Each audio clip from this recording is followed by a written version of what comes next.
A very good morning, students. I hope you all are doing fine at home, taking good care of yourself, staying safe, and studying as well.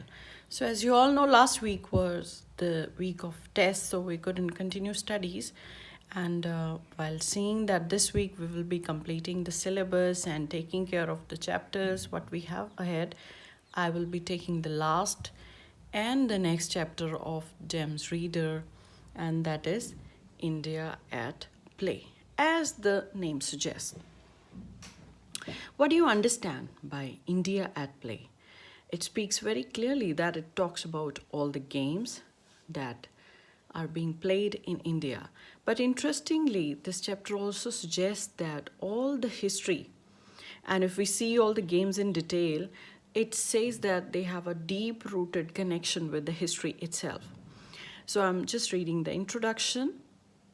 I will just suggest that you please go through the highlighted words, and they have already given the meaning in the bottom or in the next page on the top of it. The highlighted words like commoners, agility, all that, all those meanings are given here.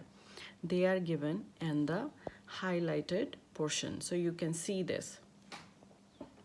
So now I'm just giving you an introduction of this, and then I will be explaining the chapter. I want you to be very, very attentive while listening to me. When we think of sports, games like cricket, football, and tennis come to our mind.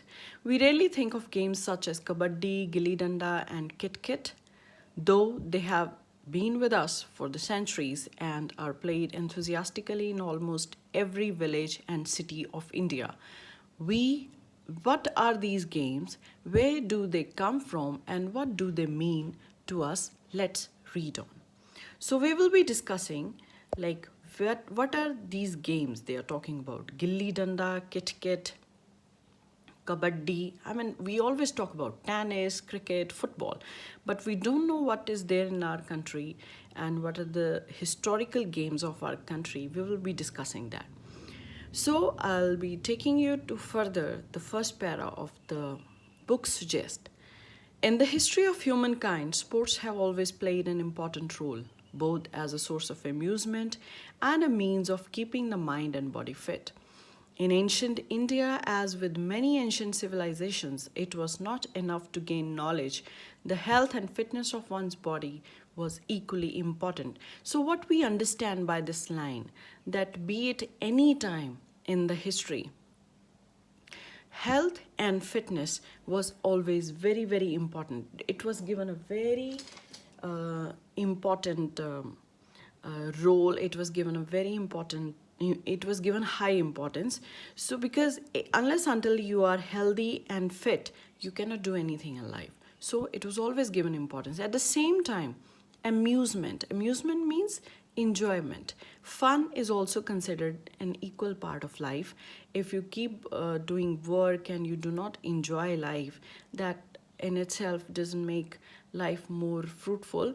So one has to enjoy life at the same time keeping the health and fitness of one's body was as an equally important task. So this was always considered important in our history. Long before India had embraced cricket and football, games such as kite flying, kabaddi, and kho, to name a few, were played both by kings and commoners.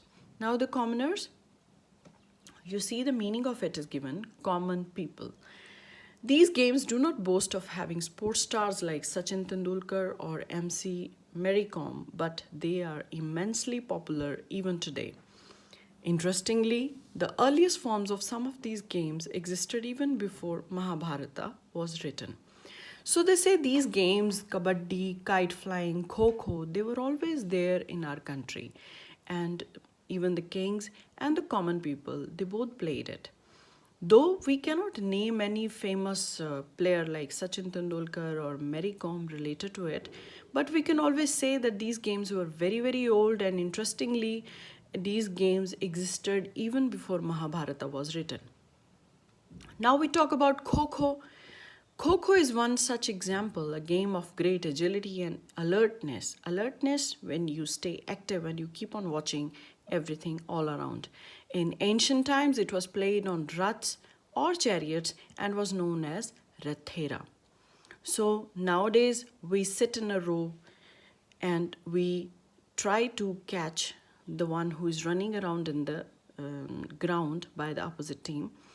And but earlier it used to be played on rats and chariots.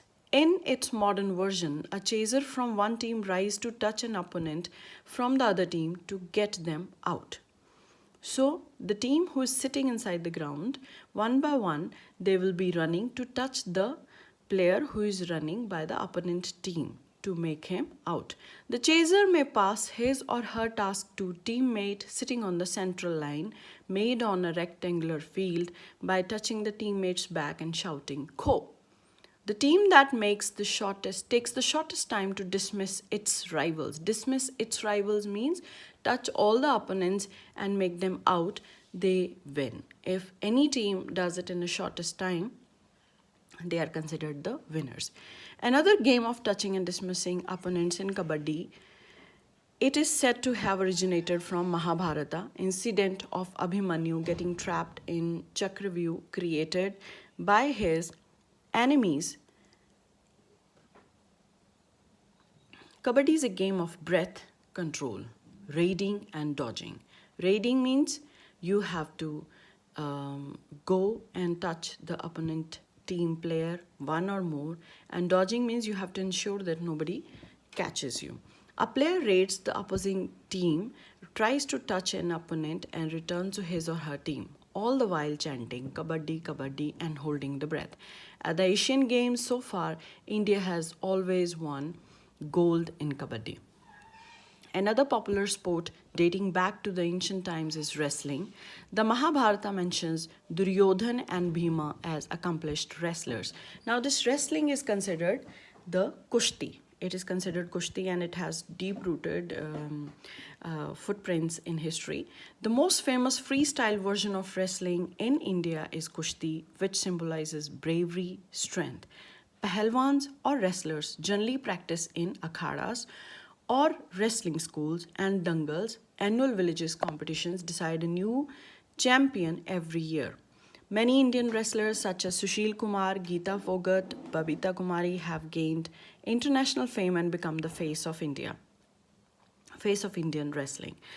In Indian sports also has a role in the celebration of festivals. So now these were few games which have deep roots in our history, but we will be talking about a few fun games that are again very historically important.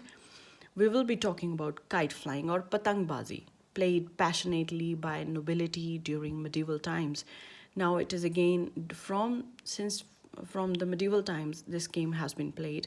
Now marks many joyous occasions in India. Now it is not just played for any competition or to win. Yes, of course, those small little scale competitions do take place, but at the same time, it is played by everybody just to mark the occasions.